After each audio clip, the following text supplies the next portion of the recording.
Hoy en una revisión estaremos dialogando con Jimena Peña, candidata a la presidencia del Ecuador por Alianza País. De las 16 candidaturas, ella es la única mujer que se presenta en la papeleta para las elecciones del 7 de febrero. Bienvenida, Jimena.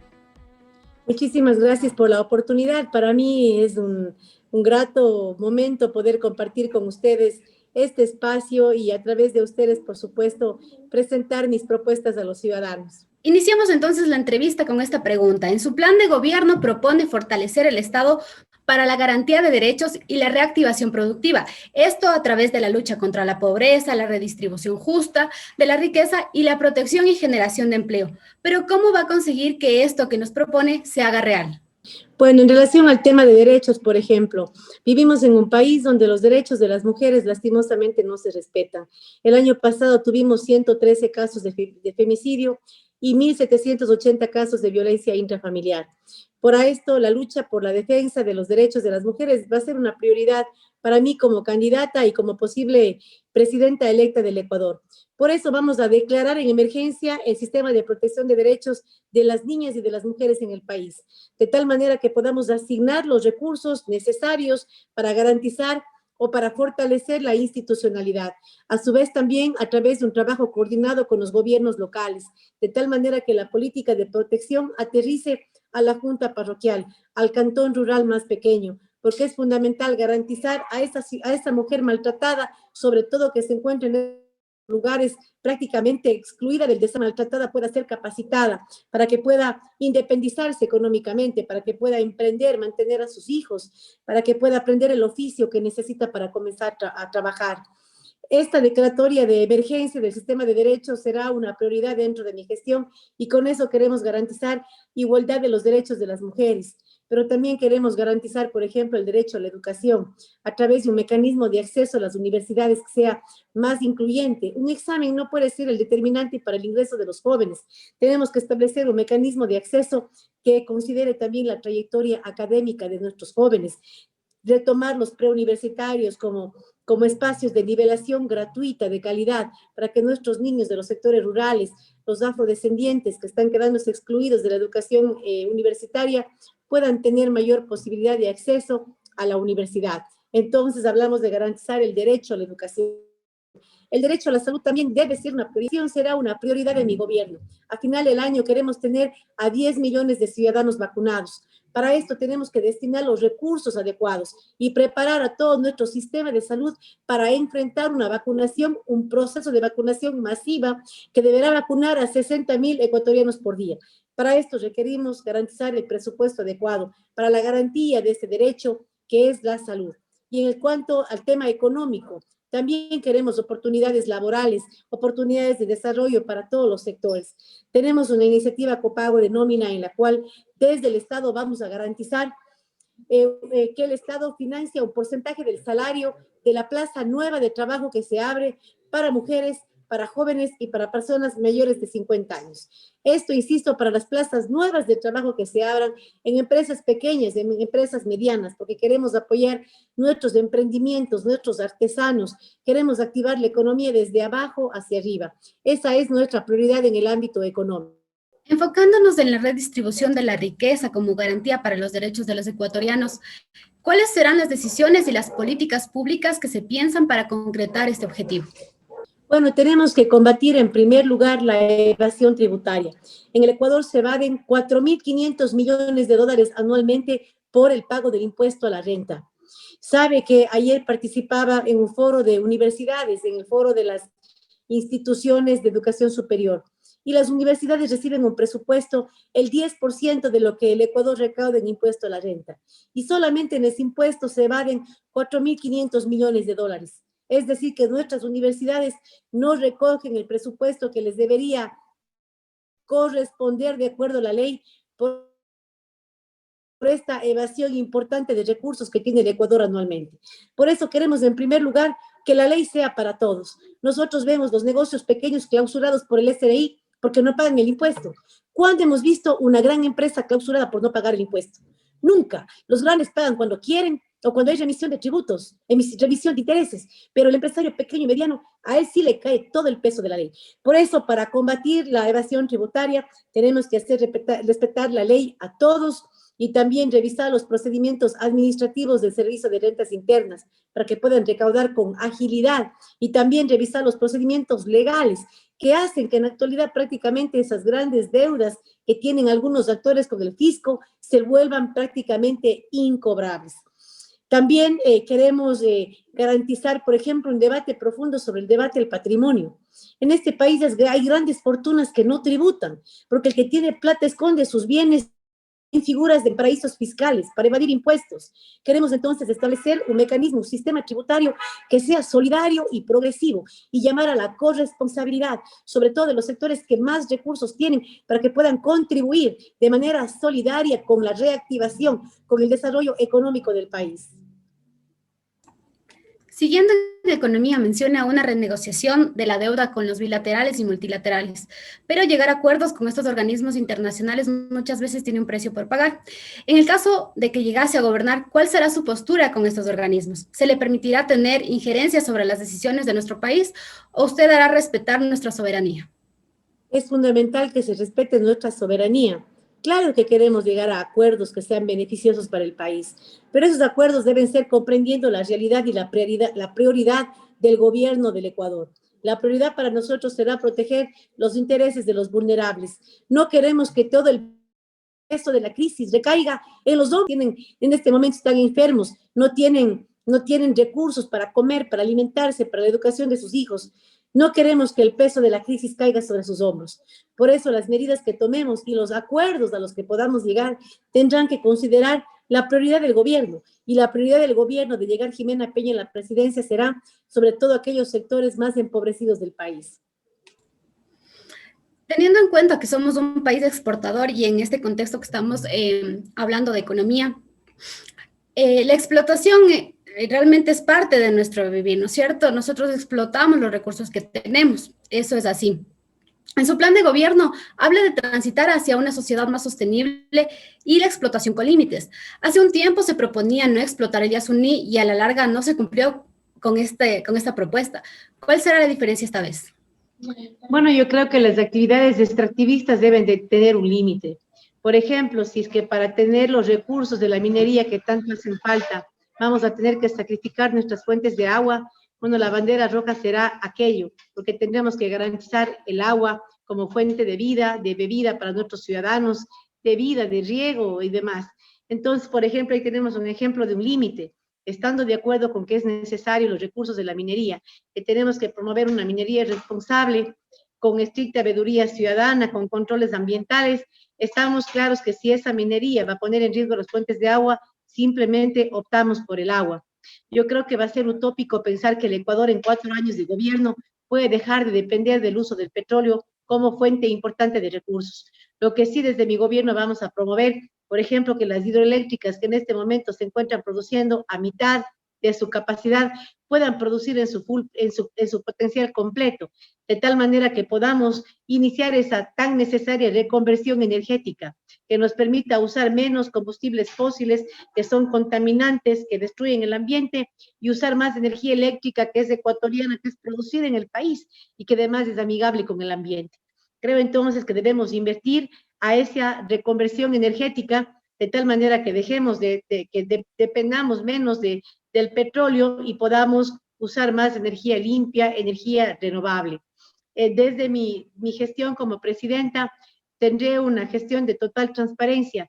Creo en la apertura, creo que debemos desarrollar un modelo de gobierno abierto, de tal manera que la veeduría ciudadana pueda ser pues permanente dentro de la gestión de nuestro trabajo. Los candidatos que han pasado, hemos podido escuchar sus propuestas, hablan de la reactivación económica, la tan famosa reactivación económica. Para usted, la reactivación económica en su plan de gobierno se plantea como la inversión pública, ese es el motor. En este contexto manifiesta un compromiso para el pago de la deuda que mantiene el gobierno con los GATS, pero ¿a través de qué plan concretamente se hará efectiva esta oferta? Bueno, tendrá que ser con un plan de pago que tenemos que planificar durante la construcción de nuestra preforma presupuestaria. Si asumimos del gobierno en los primeros 90 días, tendremos que presentar una proforma presupuestaria y esa proforma tendrá que destinar los rubros que el gobierno está deudando a los gobiernos locales de las universidades. Para esto tendremos que liberar recursos. En este momento, el único rubro que no ha disminuido en el Ecuador y que más bien se ha incrementado es el rubro de servicio de la deuda. Por eso queremos renegociar esa deuda para tener mejores condiciones, de tal manera que se puedan liberar recursos que nos permitan atender estas, digamos, esta inversión que es fundamental, como el pago a los GATS. Los GATS tienen también tareas que cumplir y si no les damos lo que les corresponde por ley, esas tareas, esas responsabilidades no se van a cumplir a cabalidad, va a perjudicar la vida de los ciudadanos. También es importante hablar del sector privado.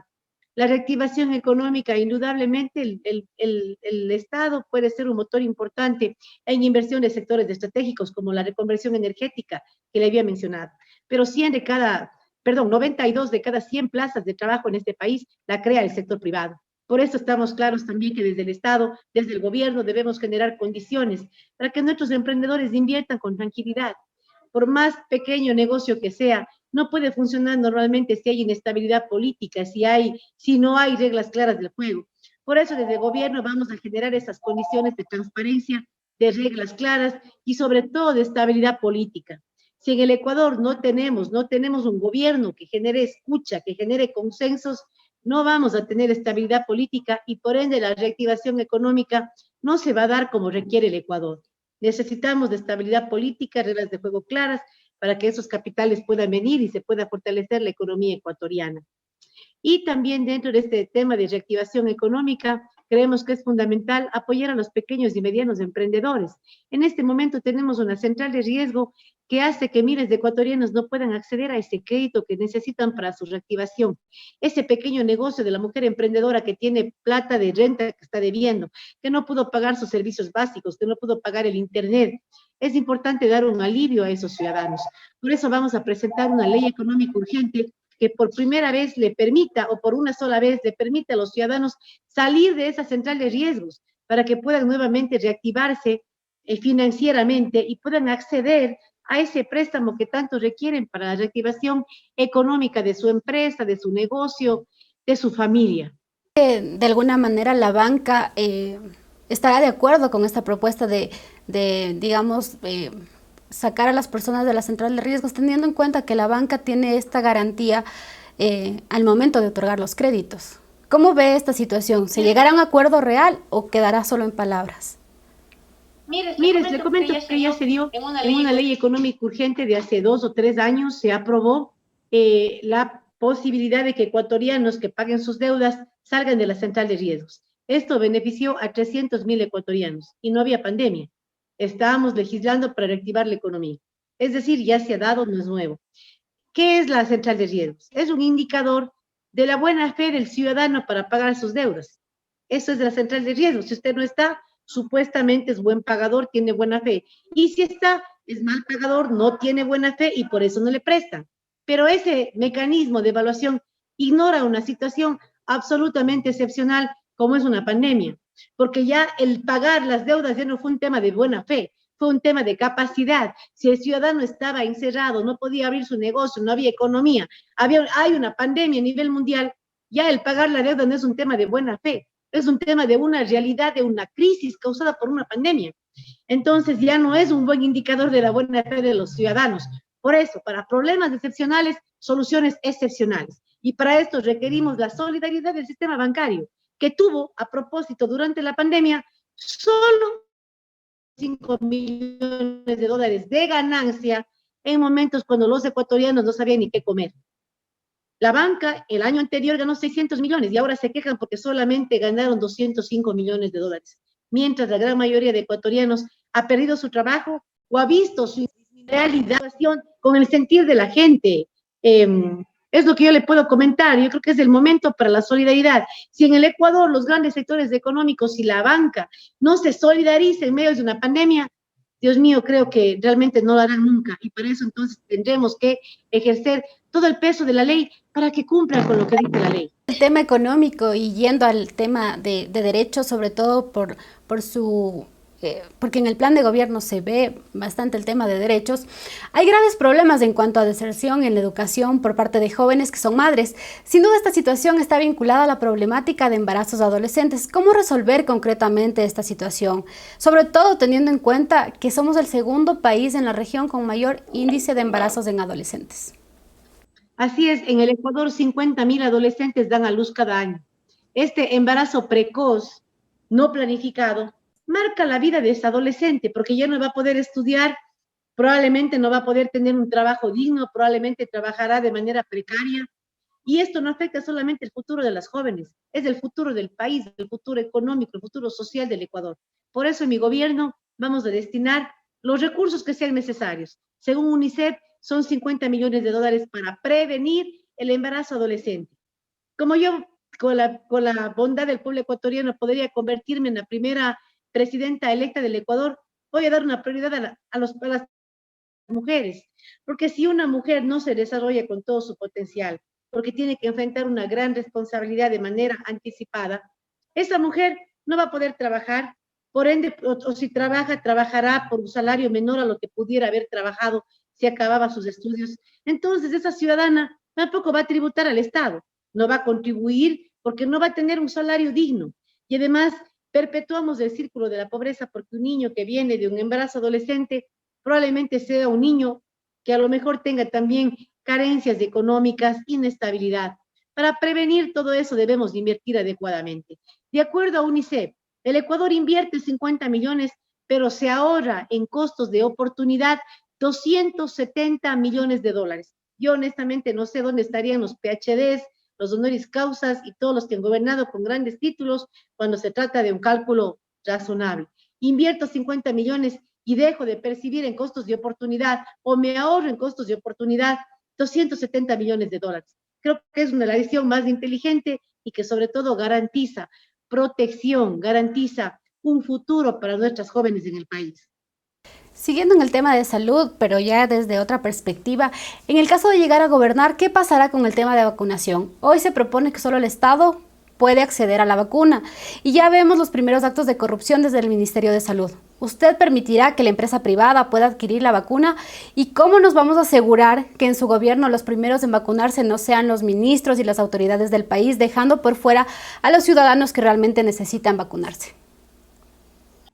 Con estrictos controles y con prioridades claras, Karen. Es vergonzoso lo que está pasando con las pobres 8.000 vacunas que acaban de llegar al país. O sea, tenemos 17 millones y medio de ecuatorianos, nos ofrecieron 85.000 vacunas, que ya era una cantidad bastante pequeña, llegan solamente 8.000 y encima van para los familiares del ministro. Absolutamente vergonzoso. ¿Qué es lo que yo voy a hacer? Bueno, garantizar transparencia. Transparencia en el número de vacunas que lleguen, a dónde van a ir, a qué provincia, a qué hospitales, en qué cantidades, y que esa información sea pública para cualquier ciudadano pueda hacer el seguimiento y pueda denunciar en caso de que exista alguna irregularidad con el caso de la vacuna. Hemos pensado que son los adultos mayores los que requieren la vacuna con urgencia. Yo me pregunto, la mamá del ministro que ha estado en un centro geriátrico donde se paga $800 mensuales, ¿estará realmente expuesta como lo está una adulta mayor que acabo de conocer esta mañana en la Feria Libre, doña Esperanza, que tiene 68 años de edad y que tiene que trabajar como vendedor en la Feria Libre? ¿Quién está más expuesto? Entonces, yo creo que en esos sectores hay prioridad, porque son sectores indefensos por la pobreza, por la falta de oportunidades, y creo que con ellos debemos empezar para evitar esos epicentros de contagio que luego se masifican si no se frenan a tiempo. Por eso he hecho un compromiso con los vendedores autónomos, con los recicladores, que parece que nadie les tome en cuenta. Hoy me he reunido con ellos, la gran mayoría mujeres, reciclan la basura. Decía, la gente no está respetando el reciclaje, ponen las mascarillas en las fundas de basura y nosotros en el momento que estamos trabajando, reciclando, tocamos esas mascarillas, estamos ahí con el virus. Y también adultas mayores trabajando en esas actividades. ¿Cuándo esas mujeres adultas mayores que trabajan reciclando tendrán acceso a una vacuna si no cambiamos la visión de egoísmo que tenemos desde las autoridades en el Ecuador? Creo que las mujeres podemos tener un mayor sentido de corresponsabilidad y mayor visión de la enorme responsabilidad que tenemos al manejar esas vacunas para el Ecuador. También hemos visto, una situación bastante compleja con respecto a la seguridad y con respecto a la justicia. La sociedad ha estado consternada debido al asesinato de una figura pública. ¿Cómo revisar este suceso desde su criterio? ¿Y qué garantías nos ofrece Ximena Peña a los ecuatorianos para que la justicia cumpla con eficiencia su trabajo? Mire, realmente es absolutamente preocupante lo que está pasando con el país. Parece que hemos vuelto al país de las mafias, al país de la impunidad, al país de la violencia. Y esto se debe, yo creo que a la indolencia de los que han gobernado. Mire que la policía es una de las pocas instituciones que no tuvieron disminución de presupuesto durante estos años. Han mantenido su presupuesto, pero el presupuesto no ha sido para invertir en el policía que tiene que salir en la calle a proteger a los ciudadanos. Se ha invertido en comprar bombas lacrimógenas, chalecos, es decir, se armaron para enfrentar a la ciudadanía que de pronto se iba a molestar por las decisiones que tomaban.